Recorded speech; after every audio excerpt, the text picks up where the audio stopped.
One पे जाता हूँ। शिक्षक के बाद अगला जो है उससे ऊपर क्लास 2 या फिर सॉरी वर्ग 2 से ऊपर वर्ग 1। तो वर्ग 1 के सिलेबस को लेकर आप ध्यान दीजिएगा सभी प्रतिभागी। व्याख्याता, लेक्चरर। अब यहाँ पर कई लोगों के मन में ये सवाल आएगा कि व्याख्याता का पोस्ट आएगा भी कि नहीं आएगा, ये भी एक क्वेश्चन मार्क है। तो आप जानते हो राज्य में तो शिक्षक भर्ती का ऐलान हो चुका है, उसमें ये डिफाइन नहीं हुआ है कि कितने शिक्षक और कितने सहायक शिक्षक और कितने लेक्चरर के, पर आएगा ये कंफर्म है। इससे पहले आप देखोगे रिसेंट में तो 2023 में जो भर्ती हुआ था उसमें फिजिक्स, मैथ्स और आपका इंग्लिश है ना, इसके जो है एग्ज़ाम हुए थे।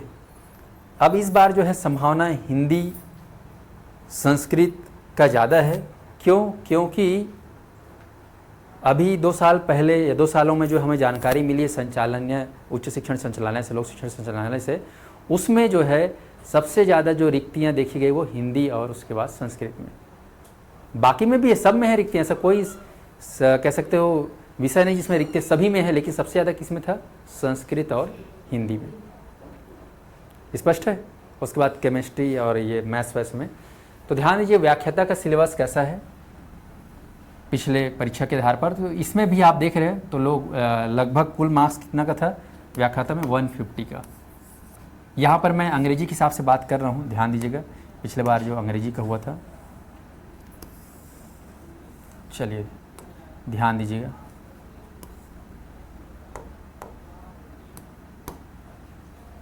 कितने सेक्टर हैं? लगभग आप देखोगे तो 5 सेक्टर में डिवाइड हुआ है, ज़्यादा है ना, यहाँ पर 7 थोड़ा सेक्टर है ना, 7।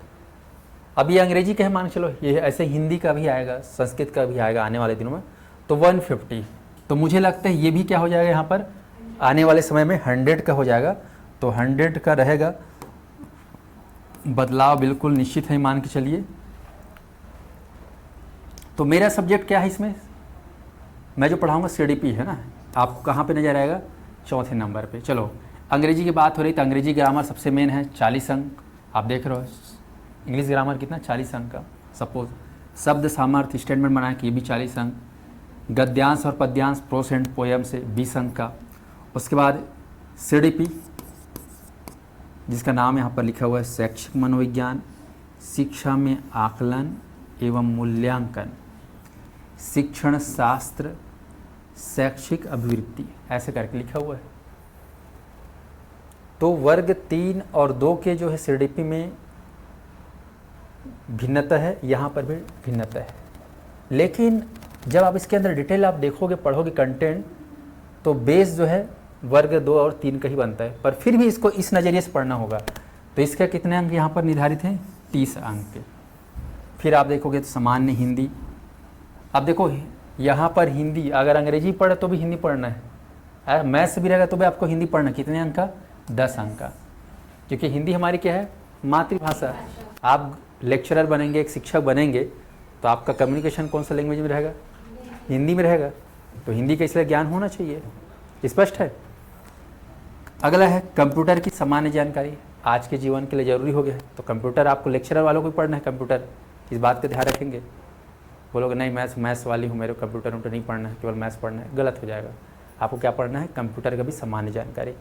फिर सामान्य ज्ञान, दिख तो रहा है छोटा सा, लेकिन ज्ञान इतना भरा पड़ा है इसमें, मत पूछो, दुनिया भर का कुछ आदि है कि नहीं। और लिखा है कितना? 5 अंक। तो यदि आप भले ही व्याख्याता में हिंदी से कर रहे हैं या अंग्रेजी से कर रहे हैं या संस्कृत से या बायोलॉजी से, वॉटेवर, लेकिन आपको उसके अलावा भी आपके मुख्य सब्जेक्ट के अलावा आपको कुछ अन्य सब्जेक्ट को भी पढ़ना रहेगा। इसमें खास आप देखेंगे तो इस 150 में 100 अंक, 40, 40, 80 और 20, 100, ये 100 अंक जो है पूरा प्योर अंग्रेजी का था। और ये 50 जो अंक है ये किसका है? अदर कह सकते हो। ठीक, ऐसे यहाँ पर अंग्रेजी की जगह मैं गणित लिख देता हूँ, तो गणित में भी सेम यही डिज़ाइन हुआ था। 100 नंबर गणित का था प्योर और 50 नंबर ये। अगर यहाँ पर लिख दिया जाए फिजिक्स, तो फिजिक्स में 100 नंबर उसी का फिजिक्स का ही, बाकी 50 नंबर अदर, जिसमें अदर में हिंदी है, ठीक है, सामान्य ज्ञान है, कंप्यूटर की सामान्य जानकारी और CDP है। इस आधार में सीडीपी सबसे टॉप पे है। अब जैसे परीक्षा पैटर्न चेंज होगा तो क्या हो सकता है संभावना, जैसे आप देख रहे हो कि 100 का 50% इधर है, 100 का 50% इधर है, आप देख सकते हो। तो मुझे जैसा लगता है अगर चेंज करेगा तो 100 नंबर के हिसाब से 66 इसको कर देगा और लगभग 33 इसको कर सकता है। तो कितना हो जाएगा टोटल, लगभग 99 इज अप्रॉक्सीमेट 100। चल इसको 67 कर देगा। यह ठीक, इसको ऐसा कर सकता है, इसको मैं 30 कर देता हूँ और इसको मैं 70-30 का रेशियो, ये एक संभावित रेशियो हो सकता है। 70 नंबर का मुख्य सब्जेक्ट और मिला जुला 30 नंबर के ये रहेगा। और इस 30 में से भी अगर देखोगे तो इसको कर सकते हैं सीडीपी को 20 और इसको कर सकते हैं 5, 2, 3 ऐसा करके मे बी, पर ये रहेगा ये पोर्शन, स्पष्ट है। तो 150 को चेंज करके 100 अंक का करेगा व्याख्याता को, तो रेशियो जो है 70 और 30 का रहेगा, पर यहाँ पर सब्जेक्ट को हटाएगा नहीं। हटा देगा तो बहुत बड़ी बात है, आपके लिए राहत हो जाएगा, लेकिन अभी हमको ये मान के चलना है जब तक नोटिफिकेशन नहीं है जैसा है वैसा ही रहेगा। पढ़ना तो इन पूरा को है, स्पष्ट हुआ। चलिए, तो मैं यहाँ पर आपको इस व्याख्याता में अलग अलग विषय के व्याख्याता की भर्तियाँ होंगी, पर मेरा जो सब्जेक्ट है वो है खासकर इसमें सीडीपी का, तो मैं सीडीपी पे ज़्यादा फोकस करूँगा। बाकी जब नोटिफिकेशन आ जाएगा, जब भी आएगा, तो जितने भी विषय के आएंगे उन विषयों पर सिलेबस के लेकर एक स्पेशल वीडियो सबका बना दिया जाएगा। पर अभी फिलहाल मेरे को क्या बताना है आप लोग को, सीडीपी। चलिए देखते हैं कि व्याख्याता में सीडीपी का डिटेल किस तरीके से दिया हुआ था।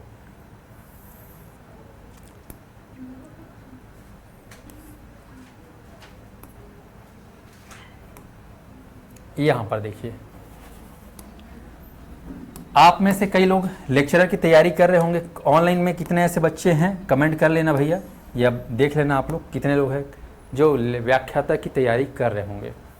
देखो यहाँ व्याख्याता में क्या है, शिक्षण शास्त्र 1, 2, 3, 4, 5 बिंदुओं में दिया हुआ है आपका शिक्षण शास्त्र। क्या क्या दिया हुआ है एक बार थ्रू आउट साइंस में पढ़ रहा हूँ, ठीक है। विषयों की प्रकृति एवं कार्य क्षेत्र में है अवधारणा, इतिहास, विषयगत, सौंदर्यबोध, कार्य क्षेत्र, निसर्गों की तार्किक वैज्ञता। दूसरा है शिक्षार्थी अन्वेषण, विद्यार्थी की तत्परता का मूल्यांकन, अधिगम को वास्तविक जीवन से संबंधित करना, समस्या को स्वतंत्र रूप से हल करने के अवसर, सामूहिक अधिगम युक्तियाँ, कक्षा में संवाद को बढ़ावा। तीसरा है उद्देश्य और प्राप्त उद्देश्य, राष्ट्रीय पाठ्य चर्चा की रूपरेखा 2005 में शिक्षा के लक्ष्य, उद्देश्य, प्राप्य उद्देश्य, विद्यालयीन शिक्षा में विषयगत व्यापक उद्देश्य। चौथा है विषयों की पाठ्य चर्चा, जिसमें रूपरेखा निर्माण सिद्धांत, विभिन्न विद्यालयीन स्तरों की पाठ्य चर्चा। पांचवा है अवधारणाओं के शिक्षण अधिगम हेतु पाठ्य योजना विधियाँ, जिसे पाठ्य पुस्तक की विविध अधिगम संसाधन शामिल हैं। तो ये शिक्षण शास्त्र लिखा है भले दुनिया भर का, लेकिन है एकदम आसान। ऐसा में तुम लोग को एकदम देसी स्टाइल में पढ़ाऊँगा, ऐसा में इसको बहुत ज़्यादा बोझिल नहीं समझना, बहुत ही सरल टॉपिक है ये। स्पष्ट हुआ, शब्द भले ही जटिल लग रहे हैं, लेकिन इसका जो है मर्म है बिल्कुल आसान है। इसके बाद है शैक्षिक अभिवृत्ति, जिसमें आप देख रहे हो 6 पॉइंट दिए हुए हैं बिंदुवार। पहला है ज्ञान एवं सीखना, दूसरा है शिक्षण एक पेशे के रूप में, तीसरा है शिक्षण के बारे में शिक्षण अधिगम प्रक्रिया की समझ, चौथा है रचनावादी शिक्षण, पांचवा है शिक्षकों का व्यावसायिक विकास, छठवा है शिक्षा का लैंगिक परिप्रेक्ष्य। तो ये जो सीडीपी है ना, आप जो प्राइमरी के लिए सीडीपी पढ़ते हो और मिडिल के लिए सीडीपी पढ़ते हो, उसका एडवांस वर्जन है। पर जब तक आपका प्राइमरी और मिडिल वाला सीडीपी अच्छा नहीं रहेगा, इसको समझना उतना आसान नहीं है। तो मैं चाहूँगा कि जो लोग सीडीपी पढ़ाई करेंगे वो लोग जो है प्राइमरी और मिडिल वाला सीडीपी को पढ़ लेंगे, तो इसको पढ़ने में आसानी होगी। और अगला पार्ट है शैक्षिक मनोविज्ञान। तो शैक्षिक मनोविज्ञान या शिक्षा मनोविज्ञान की अध्ययन क्या है, उनकी विधियाँ क्या है, ये सब चीज़ हम लोग प्राइमरी मिडिल पढ़ते हैं, लेकिन यहाँ पर इसको सिस्टमेटिक पढ़ना है। आप इसमें देखेंगे तो मानव विकास, शारीरिक विकास, मानसिक विकास, संवेगात्मक विकास, सामाजिक विकास, नैतिक विकास, किशोरावस्था विकास समस्याएं, निर्देशन परामर्श, अधिगम प्रभावित करने वाले कारक, अधिगम के लिए सिद्धांत, बुद्धि सृजनात्मकता, विशिष्ट अवस्था वाले बच्चे, ये सारा चीज़ आप प्राइमरी और मिडिल वाले सीडीपी में पढ़ोगे, ऐसा है। पर इसके क्वेश्चन कुछ देखेंगे जो आए हुए थे 2023 के व्याख्याता वाले में, तीसरी संघ का, तो आपको और क्लियर हो जाएगा। फिर आखिरी में इसका पाठ है शिक्षा में आकलन और मूल्यांकन। जैसे आप लोग का आकलन मूल्यांकन कैसे होता है, जब आप लोग क्या दिलाते हो, टेस्ट दिलाते हो, मॉक टेस्ट दिलाते हो या एग्ज़ाम दिलाते हो, तो आपका आकलन मूल्यांकन होता है। तो यहाँ पर उसके बारे में तरीका बताया हुआ है। आकलन मूल्यांकन, विषय आधारित अधिगम का आकलन, शिक्षकों में उपयुक्त उपकरण निर्माण की योग्यता, परीक्षण। तो इस प्रकार से व्याख्याता में जो सीडीपी है वो कुछ इस तरीके से, शिक्षण शास्त्र, शैक्षिक अभिवृत्ति, शैक्षिक मनोविज्ञान, शिक्षा में आकलन और मूल्यांकन। तो मैं जब इसका सीडीपी पढ़ाऊंगा तो बिल्कुल डिफरेंट करके पढ़ाऊंगा ना, बाइफरगेट करके, ऐसा में, ताकि आप लोग को टू द पॉइंट्स मैं इसके अनुसार पढ़ाऊंगा, जैसा सिलेबस दिया हुआ है वैसे ही पढ़ाऊंगा वर्ग 1 वालों को, वर्ग 1। बाकी वर्ग 1 वालों से मेरा एक सुझाव है कि अगर मान लो ये पढ़ना चाहते हो केवल तो पढ़ लेना, लेकिन मैं चाहूँगा कि आप लोग वर्ग 3 और 2 के भी सीडीपी को पढ़ लेना लगे हाँ, क्योंकि कई लोग आप में से जानते हो ना डबल योग्यता वाले हो, कई लोग, समझ में आ रहा है कि नहीं आ रहा है, तो उससे आपको ज़्यादा फायदा होगा, बेस स्ट्रांग होगा तो ये आपको पढ़ने में आसानी होगी, स्पष्ट। लेकिन इसको मैं एकदम टू द पॉइंट पढ़ाऊँगा इस बार, क्योंकि अब मालूम है आने वाला है। तो इस प्रकार से आप देख रहे हो। बाकी ये कंप्यूटर, सामान्य ज्ञान, ये ठीक उसी तरीके से इसमें दिया गया है जैसे आप लोगों ने शिक्षक और सहायक शिक्षक में आप देखेंगे उस प्रकार से हो गया। तो इस प्रकार से व्याख्याता का जो सीडीपी आप देख रहे हैं हो गया।